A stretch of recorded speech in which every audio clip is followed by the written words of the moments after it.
हाँ तो मित्रों આપણે પૂગી ગયા છે તુલસીશ્યામ। આ છે તુલસીશ્યામ મંદિરની ઉપરનો જે ડુંગરો છે એની ઉપર મંદિર છે, ત્યાં અમે પૂગી ગયા દર્શન કરવા। આ પાછા અમે દર્શન કરીને હેલા નીચે આ ઉપરલી નજારો છે, જો આવો કેવો સરસ મજાનું વાતાવરણ છે ચોમાસાની મોસમમાં।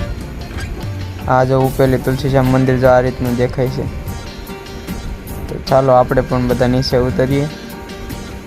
કેવી સરસ મજાનું વેધર છે ને નીચે ઉતરતા જોયા કે બે હરણ હતા જે સરતા હતા ને આયા એવું એક હિંગડાવાળું હરણ જો તો ખરા કેટલું મસ્તીનું લાગે છે।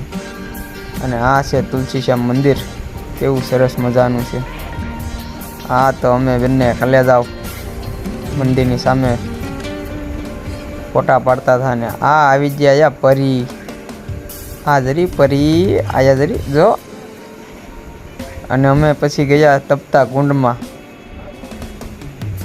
આ બધા જો તપતા કુંડમાં હાથું પગું ધોતા હતા તે આપણે પૂગી ગયા નીચે ને આપણે પણ જોતો ખરા આમ વરાળ નીકળે છે ને એમાં હાથું ડાયરેક્ટ જઈને ડાયરેક્ટ નાખી દીધા પગું જોતો, પછી ધેગાથી ઉપર પાછા તરત આવી જાય બારા પગ લઈને ને પછી હાથું ને મોઢું ધોઈને નીકળી ગયા બારા કુંડની। મિત્રો બહુ ગરમ તપતો કુંડ છે હો, જોતો ખરા આમ તો વાડા નીકળ્યા આવ।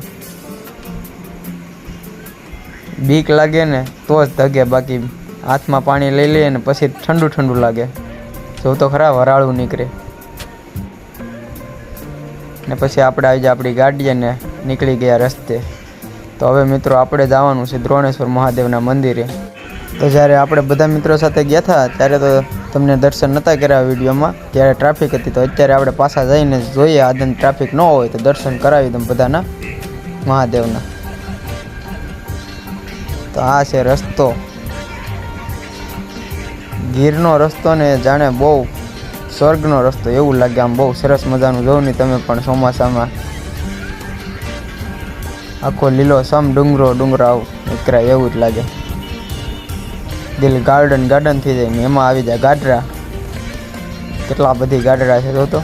ને પછી અમે પૂગ્યા દ્રોણેશ્વર ને આદણ તો દ્રોણેશ્વરની ઉપરલી ફૂલ ડેમમાં ઉપરલી જતો તો પાણી હાવ નીકળ્યું જાતું બધું, બધા ત્યાં ફોટા પડતા હતા ને વિડીયો ને પછી આપણે મારી દીધું શાહરુખ ખાન વાળું। પછી આપણે સરસ મજાના વિડીયો બનાવીને વયા દર્શન કરવા ભોળાનાથના। આ જો દર્શન તમે પણ કરી લો। તો મિત્રો મેં કીધું હતું એમાં આ વખતે તો બધાના દર્શન થઈ ગયા તમારા પણ। તો વિડીયો જો તમને ગમ્યો હોય તો વિડીયોને લાઇક શેર સબસ્ક્રાઈબ કરતા જજો અને હા ફોલો કરવાનું ના ભૂલતા।